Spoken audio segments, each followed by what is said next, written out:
नमस्कार, स्वागत है आपका संसद टीवी पर। मैं हूं मनोज वर्मा और आप देख रहे हैं हमारा खास कार्यक्रम मुद्दा आपका। कोरोना संक्रमण के चलते अर्थव्यवस्था और देश के अन्य आर्थिक क्षेत्रों में व्यवसाय के सामने पैदा हुई चुनौतियों को देखते हुए सरकार ने आपातकालीन क्रेडिट लाइन गारंटी योजना शुरू की थी।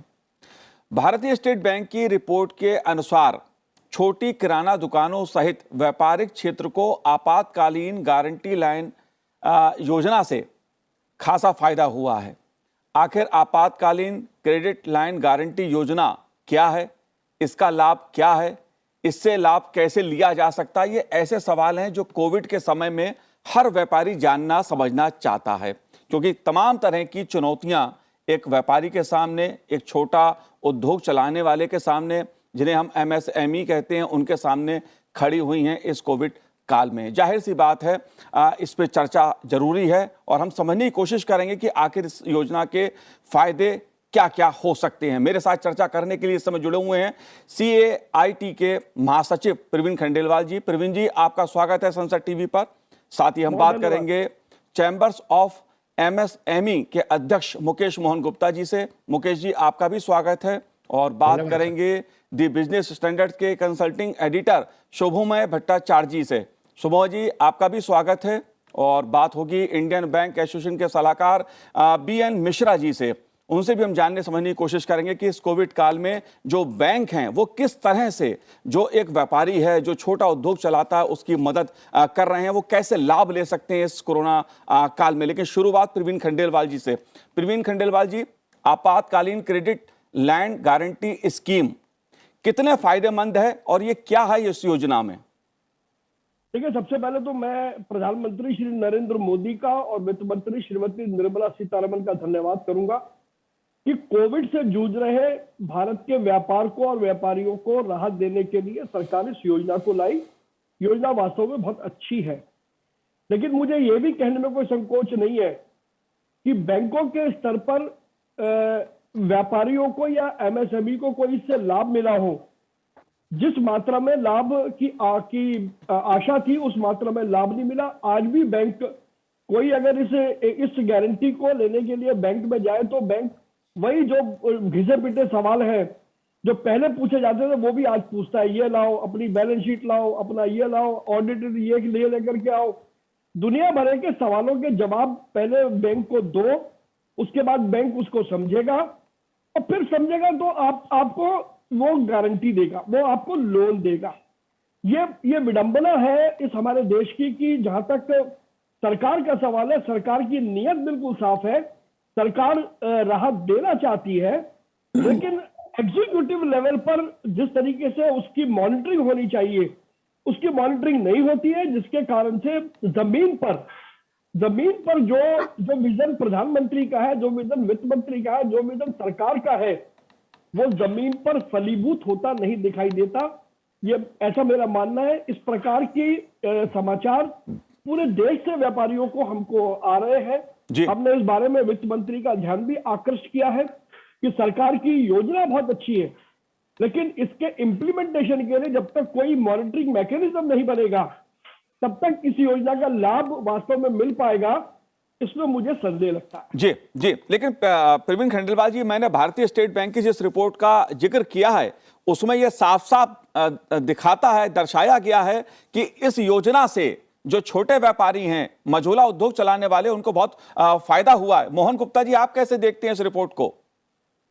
देखिए, मैं प्रवीण जी से पार्टली तो एग्री करता हूं, बट पार्टली मैं डिसएग्री करता हूं। मेरे हिसाब से ये जो स्कीम है ये प्री अप्रूव्ड लोन है। इसमें यहाँ किसी तरह की, जैसे प्रवीण जी बता रहे हैं कि वो बैलेंस शीट मांगी जा रही है बैंक द्वारा या कोई और कागज मांगा जा रहा है, मुझे नहीं लगता है और मेरे संज्ञान में ऐसा कोई आया भी नहीं है। जहां तक मैं बात कर रहा हूं पब्लिक सेक्टर बैंक की, तो पब्लिक सेक्टर बैंक में तो बल्कि हमने ये देखा है कि बुलाकर लोगों को, जो MSMEs अगर मना भी कर रहे थे, जिनको अगर ये भी लगा कि अभी हमें जरूरत नहीं है, शायद उनको भी कहा गया कि भाई साहब आप ले लीजिएगा ये लोन प्लीज, क्योंकि ये स्कीम है, प्री अप्रूव्ड लोन है। उनको काफी प्रेशर भी किया गया कि ये आपके बाद में हो सकता है आने वाले समय में ये आपके और काम आए, क्योंकि ये लॉकडाउन का समय है और जैसे जो उम्मीद थी कि ये पता नहीं कब तक चलेगा, कैसे चलेगा, वही हम देखना अभी देख ही रहे हैं कि तीसरी लहर भी आ गई है। हाँ, पार्टली मैं इससे जरूर एग्री करूंगा जो प्रवीण जी ने कहा कि ये हमने जरूर देखा है कि कुछ प्राइवेट सेक्टर बैंक की ये जरूर शिकायत रही है वहां पर प्राइवेट सेक्टर बैंक से इन एमएसएमईज की, कि उन्होंने अपनी अलग एक पॉलिसी बना ली थी। यानी कहीं वो कहते थे कि भाई हम सिबिल स्कोर देखेंगे, कहीं वो कहते थे कि हम कुछ और बैलेंस शीट देखेंगे, पास्ट ट्रेंड देखेंगे, फ्यूचर के प्रोजेक्शंस देखेंगे। लेकिन खास तौर से जो पब्लिक सेक्टर बैंक है, यहां मैं आपके चैनल के माध्यम से धन्यवाद देना चाहता हूं कि जिस तेजी से और जिस तन्मयता से उन्होंने इस लोन को दिया है एमएसएमई सेक्टर का, इस कठिन घड़ी में शायद इस इमरजेंसी क्रेडिट गारंटी लोन इसके लिए बहुत बड़ी मदद की है इन एमएसएमई सेक्टर की। और खाली एमएसएमई सेक्टर की नहीं, ये जो इमरजेंसी क्रेडिट लाइन है इसका दायरा बढ़ाते गए, उसमें रिटेल भी ऐड कर दिया गया। बहुत सारे ऐसे सेक्टर्स थे जैसे मेडिकल से रिलेटेड है या हेल्थ केयर है या जो स्पोर्ट्स रिलेटेड है या और बहुत सारे जो सेक्टर्स हैं टूरिज्म के, जहां पर बहुत ज्यादा दिक्कत ऐसा लग रहा था कि होगी इन एमएसएमई सेक्टर्स को, वहां पर भी इसका दायरा बढ़ाया गया और उन सेक्टर्स की शायद इस इमरजेंसी क्रेडिट लाइन ने बहुत बड़ी मदद करी। बस मैं ये जरूर कहना चाहूंगा कि जिस दिन ये स्कीम लॉन्च हुई थी उसी दिन से हमारा ये कहना था कि जब ये इसमें 3 साल का रिपेमेंट और 1 साल का मॉरेटोरियम दिया गया था, हमने तभी से ये कहना शुरू किया था। और honourable state finance minister, minister of MSME, सबसे हमने कहा कि ये शायद एमएसएमई के लिए बहुत मुश्किल होगा कि वो इस लोन को 3 साल में 1 साल के मॉरेटोरियम के बाद चुका पाए। उसका पीरियड बढ़ा दिया गया, 4 साल भी कर दिया गया। लेकिन मुझे लगता है कि अभी भी इसका पीरियड कुछ ज्यादा होना चाहिए, मॉरेटोरियम और मिलना चाहिए, और इसकी रीपेमेंट जो पीरियड है टोटल मॉरेटोरियम के बाद, उसकी अवधि काफी ज्यादा होनी चाहिए। क्योंकि देखिए ये जो लोन है, इस लोन से हमें ये मानना पड़ेगा कि ना कोई प्रोडक्शन का कोई कैपेसिटी इंक्रीज हुई है, ना कोई और एडिशनल यहाँ पर उनके पास ऑर्डर आए हैं, इससे जो उनकी जो लिक्विडिटी इशू था वही उन्होंने अधिकतर एमएसएमई ने दूर किया है। तो ये आने वाले समय में 3-4 सालों में इस लोन का रीपेमेंट करना, अपने एग्जिस्टिंग कैश फ्लो को मैनेज करना और साथ में ये एडिशनल कैश फ्लो जनरेट करना शायद मुश्किल होगा 3 या 4 सालों के अंतर्गत। अभी भी हमारी सरकार से इसमें यही गुजारिश है कि आपने बहुत ही अच्छी स्कीम ये इंट्रोड्यूस की है जहां पर बैंक्स को कोई डर नहीं है। देखिए इसमें सबसे बड़ी बात यह है क्योंकि 100% गारंटी सरकार कह रही है कि भाई जो मोदी जी कहते थे कि लोन आप दो, गारंटी मैं दूंगा, उसी तरह की कुछ बात हो रही है कि यहाँ पर सरकार ने कहा कि भाई 100% गारंटी है। तो बैंक्स को लगा कि हमारी बुक भी बढ़ेंगी, हमारा जो अकाउंट है जो स्ट्रेस में था एमएसएमई उसको भी मदद मिलेगी, हमारी अपनी बुक्स भी ठीक होंगी। साथ में मैं ये कहूंगा क्योंकि जो एनपीए है, जैसे स्टेट बैंक की रिपोर्ट का आपने जिक्र किया, वहां उन्होंने कहा कि 14% से ज्यादा जो एनपीए है वो बच जाएंगे इस इमरजेंसी क्रेडिट लाइन की वजह से।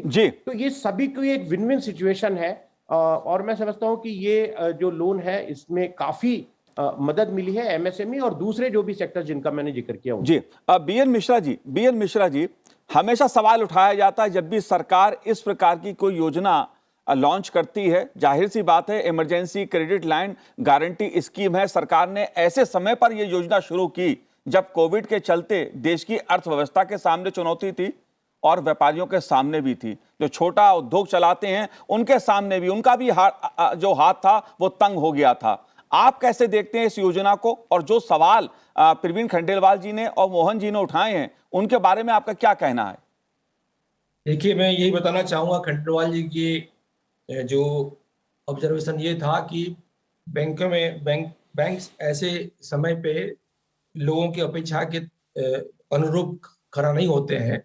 उसमें बताना चाहूंगा खंडेलवाल साहब को कि पुरानी बात नहीं, पुराने समय पे नहीं जाते हैं। अभी हाल में 2014 में जब जनधन योजना हमारे माननीय प्रधानमंत्री ने शुरू किया था, देखिए 44 करोड़ लोगों को बैंकों ने जुड़ा था और आज उन खातों में लगभग 1,50,1.5 लाख करोड़ पैसा जमा हुआ है। उन खातों में 44 करोड़ लोग जुड़ गए।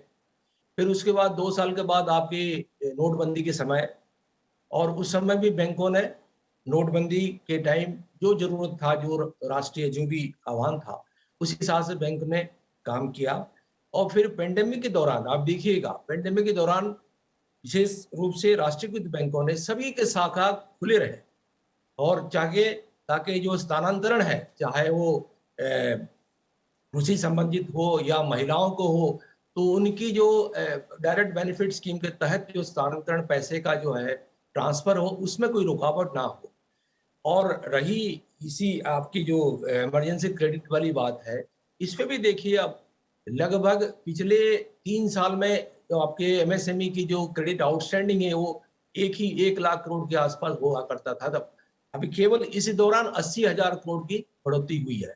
तो मैं यही बताना चाहूंगा कि जब जब बैंकों को जो भी चैलेंज बैंक पास आता है तो बैंक कोशिश करते हैं कि उसको हम उसमें खरे उतरें, और ये राष्ट्रीय कार्य में हमारा योगदान है। तो हाँ, बस इसमें एक ही बात है, जो मोहन जी ने बताया कि थोड़ा सा हमारे, क्योंकि मैं इंडियन बैंक एसोसिएशन को रिप्रेजेंट कर जी रहा हूँ, हमारे प्राइवेट बैंक भी हमारे मेंबर्स हैं, पर पब्लिक सेक्टर बैंक्स की एक ये हमेशा ये कल्चर रहा है कि जब जब ऐसे कोई चैलेंज आया है उसमें उन्होंने पूरे डेडिकेशन के साथ, समर्पण की भावना के साथ उन्होंने कार्य किया है, और इसी में भी इमरजेंसी लाइन में भी किया है। थोड़ा बहुत कमी हो सकता है, 1 लाख लगभग 1.5 लाख शाखाएं पूरे जी हिंदुस्तान में कार्य कर रहे हैं, उसमें से लगभग 1 लाख शाखाएं जो है शहरी और अर्धशहरी क्षेत्र में है, ग्रामीण क्षेत्र में तो 50-52 हजार शाखाएं हैं। तो कहीं ना कहीं थोड़ा बहुत कमी होगी जरूर, लेकिन क्योंकि ये 100% गारंटी था, तो लोगों ने, जैसे मोहन गुप्ता जी ने बताया कि लोगों को बुला बुला के, जो लोग इंटरेस्टेड भी नहीं थे उनको भी बैंक अप्रोच करके बोले ये सरकार की सुविधाएं हैं, उससे आप जी लोग उसके फायदा जी बिल्कुल। उठाएं और अपने उद्योग को आगे बढ़ाएं। जी तो प्रवीण जी आप कुछ कहना चाह रहे हैं? मैं 2 बातें कहना चाहता हूं। पहली बात तो जिस सेक्टर का जिक्र मुकेश मोहन जी ने किया वो एमएसएमई सेक्टर है। मैं यहां पर ट्रेडर्स के सेक्टर को रिप्रेजेंट कर रहा हूं, पहली बात है। हो सकता है एमएसएमई सेक्टर में जरूर बैंकों ने आवाज दे दे करके बुला करके कहा होगा, लेकिन जहां तक देश के 8 करोड़ व्यापारियों का प्रश्न है, उनके सामने ये सवाल खड़ा हुआ है। इसलिए मैं क्योंकि जिम्मेदार पोजीशन पर हूं, तो मैं उस बात को यहां पर मैं समझ सकता हूं प्रवीण जी, मैं समझ सकता हूं आपकी बात को। आप व्यापारियों की आवाज उठाते रहे हैं, लेकिन इस देश में हर किसी के सामने इस संकट काल में चुनौती खड़ी हुई। सरकार के सामने भी चुनौती खड़ी हुई, एक ठेले वाले के सामने भी चुनौती खड़ी हुई कि वो अपना काम कैसे करे। सबके सामने चुनौती खड़ी हुई, लेकिन फिर भी सरकार ने, बैंकों ने राहत देने की कोशिश की। उसका लाभ कितना मिला कितना नहीं मिला इस पर बहस हो सकती है, किसे मिला किसे नहीं मिला। शुभो में आपसे मैं जानना चाहता हूं इस बात को कि सरकार ने मुद्रा लोन, तमाम तरह के ऐसे ऋण सस्ती दरों पे उपलब्ध कराने की कोशिश की कि लोग अपना कारोबार सुगमता के साथ कर सकें। कोविड काल में जो आपात क्रेडिट लाइन गारंटी स्कीम शुरू की, आप कैसे देखते हैं इस योजना को?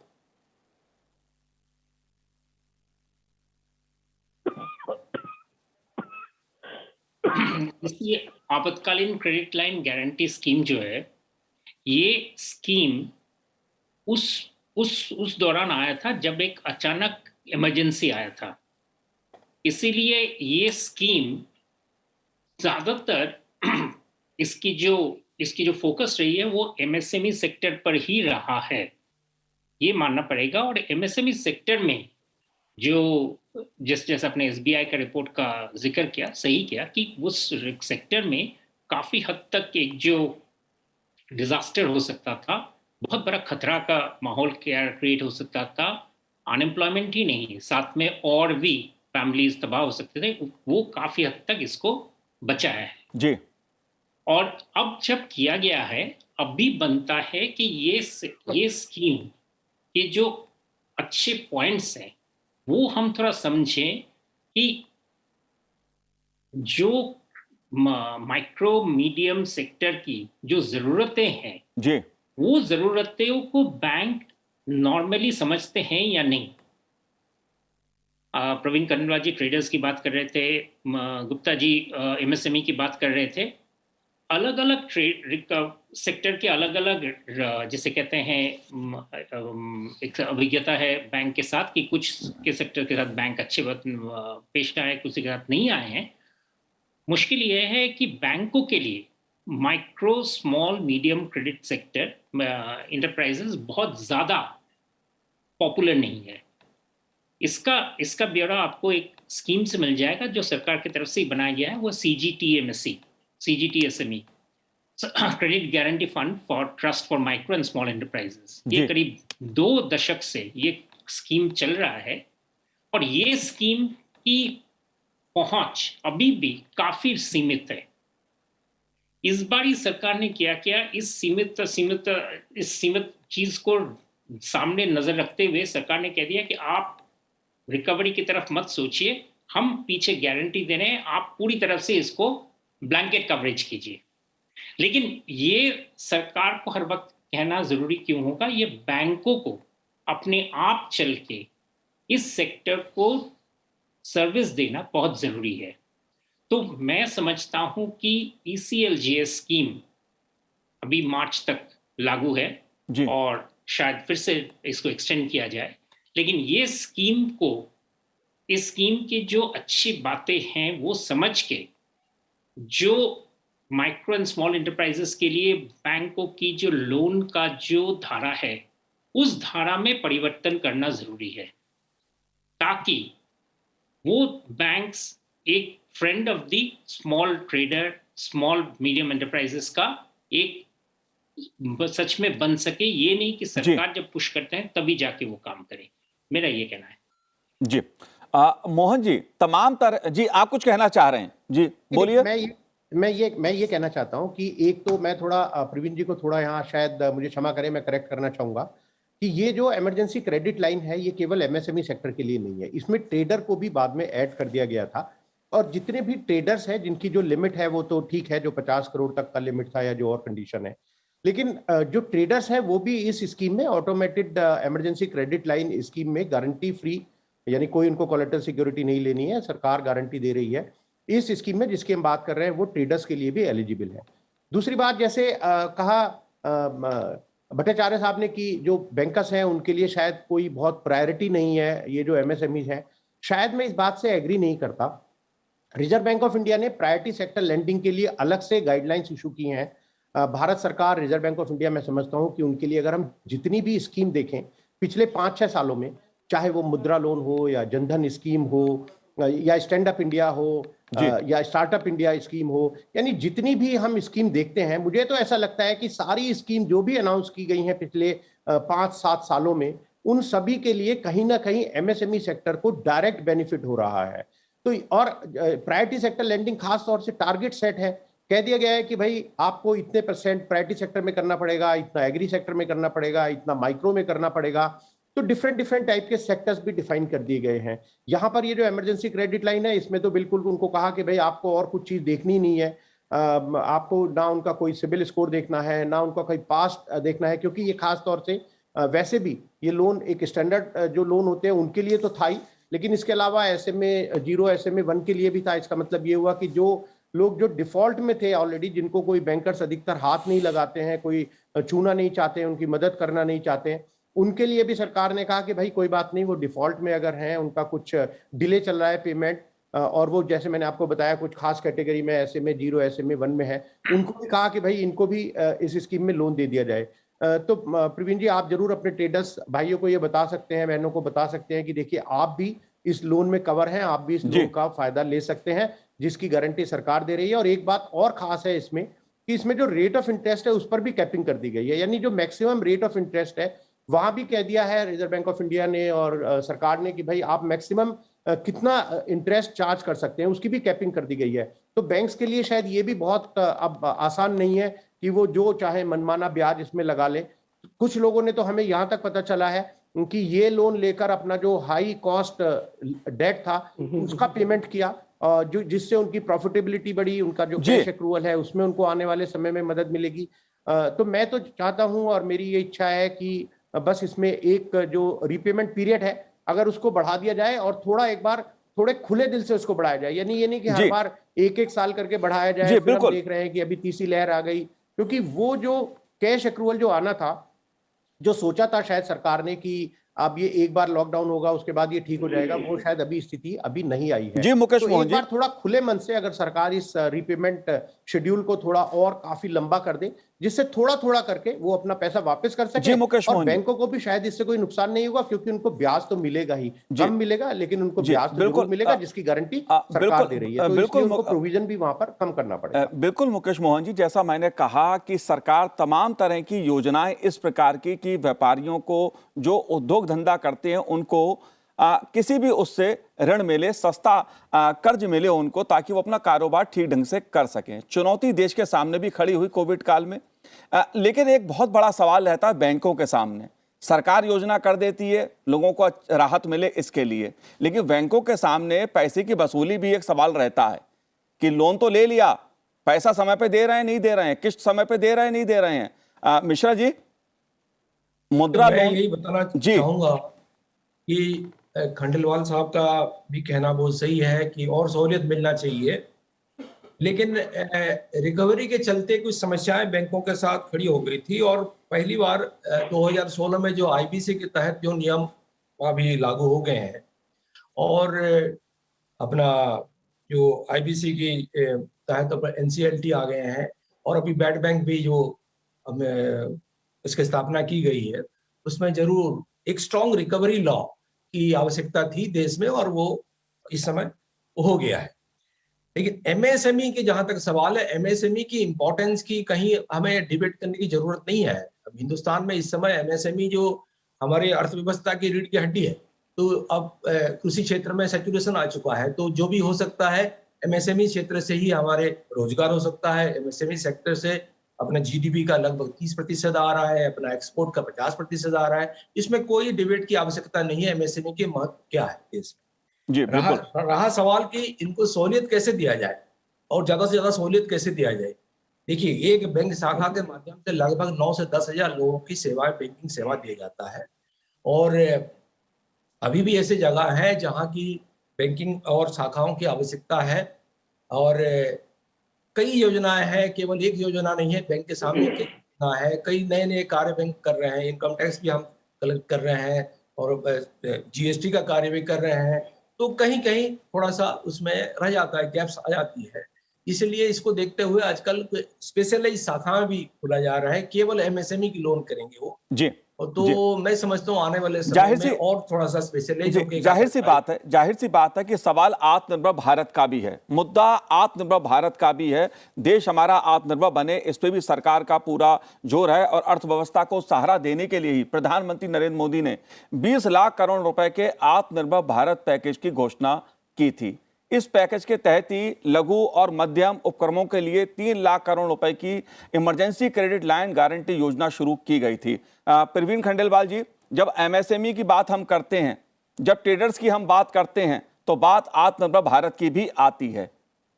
इसमें केवल एक ही बात बताना चाहूंगा कि जो 3 लाख करोड़ की लक्ष्य रखा गया था, उसमें से लगभग 2.90 लाख करोड़ का ऑलरेडी स्वीकृत हो चुका है, लोन हो चुका है। जी मनोज जी, जी मैं सरकार की मंशा पर कोई सवाल नहीं खड़ा कर रहा। मैंने ये कहा कि सरकार की मंशा बहुत स्पष्ट थी, बहुत अच्छी थी। अभी मैं मिश्रा जी को सुन रहा था तो मैं एक आग्रह मिश्रा जी से कर रहा हूं, क्योंकि वो इंडियन बैंक एसोसिएशन को रिप्रेजेंट करते हैं जी, कि इस ईसीजीसी क्रेडिट के लिए यदि मिश्रा जी अपने यहाँ कोई नोडल ऑफिसर बना दे और हमको बता दे, तो देश में व्यापारी ने हमको ये कहा कि बैंक लोन नहीं दे रहे, जबकि मुकेश जी बता रहे हैं और स्कीम कहती है कि उसमें लोन मिलना चाहिए, प्री अप्रूव्ड है। तो अगर कोई बैंक देने से इनकार करता है, तो अगर मिश्रा जी एक नोडल ऑफिसर बना दे, तो हम, अगर कोई भी बैंक मना करेगा तो हम सरकार के पास न जाकर के हम मिश्रा जी का जो नोडल ऑफिसर है हम उससे कहेंगे, तो हमें ऋण मिल जाएगा। तो मुझे लगता है कि ऐसे हम मिलजुल करके सरकार की इस योजना को, प्रधानमंत्री के मंशा को हम धरातल तक लेकर के जा सकते हैं। लेकिन जो मैंने कहा वो अपनी जगह ध्रुव सत्य है। जब भी मिश्रा जी कहेंगे, मैं ऐसे 25-50 चिट्ठियां इनको भेज सकता हूं मेरे व्यापारियों की जो बैंक में गए, प्रवीण खंडेलवाल जी उनको मना कर दिया। प्रवीण खंडेलवाल जी, खंडेलवाल जी, मैं जानता हूं आप सरकार की मंशा पे सवाल नहीं उठा रहे हैं, मैं जानता हूं आप व्यापारियों की आवाज उठाते रहे हैं और उनकी बात आप रखते रहे हैं लोगों के सामने, सरकार के सामने। मिश्रा जी, कुछ आप उत्तर देना चाहेंगे प्रवीण जी की बात का? अगर आप मुझे परमिशन दें तो इसमें मैं कुछ बोलना चाहूंगा। खंडेलवाल साहब के साथ मैं सहमत, वो समस्याएं हैं, पर समस्या इसलिए नहीं है कि बैंक जानबूझकर उसको डिले कर रहे हैं या करने की मंशा नहीं है। मैं बताया कि बैंकों के पास ना केवल एक एमएसएमई दूसरे कार्य है। रहा सवाल नोडल ऑफिसर की, मैं बताना चाहूंगा कि अपना जो डीएफएस है, जो मिनिस्ट्री ऑफ फाइनेंस की एक वन ऑफ द विंग्स है, तो DFS IBA हम मिलके जो है इसको डेली मॉनिटरिंग होता था, कितने सैंक्शन हो गए, कौन बैंक नहीं कर रहा है, कौन बैंक कर रहा है। मिश्रा साहब, मेरा एक ही निवेदन है, वो ये है कि यदि हमें इस योजना को प्रधानमंत्री की मंशा के अनुसार आम आदमी तक लेकर के जाना है, तो उसमें कदम बढ़ाते हुए यदि आप एक नोडल ऑफिसर बना दें प्रवीण जी, तो हमारी समस्या का समाधान हो जाएगा। प्रवीण जी, इसलिए आपसे प्रवीण जी आपने अपनी बात रख दी, और MSME के लिए जो इतनी बड़ी योजना सरकार ने चलाई है उसका लाभ मिला है लोगों को। ये रिपोर्ट्स बता रही हैं कि किस तरह से MSME के छोटे लघु उद्योग चलाने वालों को लाभ मिल रहा है इस गारंटी योजना से। शुभमय जी, आप कुछ कहना चाह रहे थे, आखिरी प्रतिक्रिया आपकी।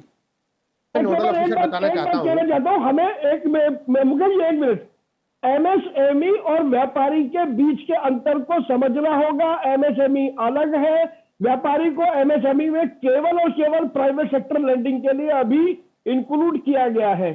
तो व्यापारी सेक्टर अलग है, MSME अलग है।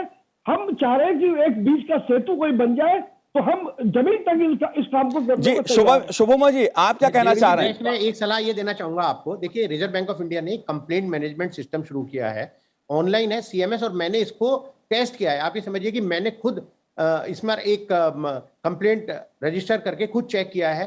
दनादन फोन आते हैं रिजर्व बैंक की तरफ से और वो तुरंत उसका निपटारा मुकेश मोहन जी, मुझे लगता है कि हम व्यापारी और MSME में के इसमें विवाद में कहीं ना पड़ जाएं, और एक अच्छी योजना जो लोगों को इसकी जानकारी मिलनी चाहिए, उससे लाभ छोटे व्यापारी, छोटे जो लघु उद्योग का काम करते हैं, वो ले सकते हैं, वो कहीं बात पीछे छूट जाए। शुभमय जी, आप कुछ कहना चाह रहे थे, बहुत संक्षेप में। मैं ये कह रहा था कि ये वाला जो स्कीम तैयार हुआ है, ये स्कीम में एक चीज खंडेलवाल जी को समझना पड़ेगा और सबको, कि ये MSME सेक्टर को इतने लार्ज स्कीम में, इतने बड़े पैमाने पे सपोर्ट करने का मंशा लेकर पहली बार तैयार किया गया, इसलिए इसमें अड़चन आएंगे। क्योंकि 13.5 लाख MSME यूनिट्स को जो सहायता मिला है, इनफैक्ट उससे ज्यादा 1.8 लाख करोड़, इसमें जो MSMEs हैं बहुत सारे वैसे भी हैं, और ट्रेडिंग कंपनी के भी, मतलब ट्रेडर्स के भी सेम चीज बनता है। बहुतों को बैंकिंग सेक्टर से रिलेशनशिप अभी डेवलप हो रहा है, इसलिए ये कुछ जगह पे वो अड़चने आएंगे। जी शुभमय जी, मुझे आपको माफी के साथ रोकना पड़ेगा, मेरे पास समय का अभाव है। जाहिर सी बात है, कोरोना काल का समय है, देश के सामने भी तमाम तरह की आर्थिक चुनौतियां खड़ी हुई हैं, आम आदमी के सामने जो कारोबारी है उसके सामने भी चुनौतियां खड़ी हुई, क्योंकि ये संकट ऐसा है, ये संकट किस तरह से आया, क्यों आया, ये तमाम सवाल इस तरह के हैं। लेकिन सरकार राहत देने की कोशिश कर रही है, और इसीलिए जो सरकार ने योजना शुरू की जिसका लाभ छोटे लघु उद्योग व्यापारी उठा रहे हैं, वो भी रिपोर्ट्स बता रही हैं। जाहिर सी बात है, जो emergency credit line guarantee scheme योजना है उसका लाभ और व्यापारियों को मिले। जाहिर सी बात है, मुझे लगता है कि मुकेश मोहन जी MSME में काम करते हैं, और प्रवीण जी जो काम करते हैं, व्यापारियों के बीच काम करते हैं, इस योजना का लाभ आम लोगों तक पहुंचेगा। आप चारों ने हमसे बात की, आपका बहुत बहुत शुक्रिया, बहुत बहुत धन्यवाद। तो हमारे इस कार्यक्रम में आज इतना ही, मुझे दीजिए आज्ञा, नमस्कार।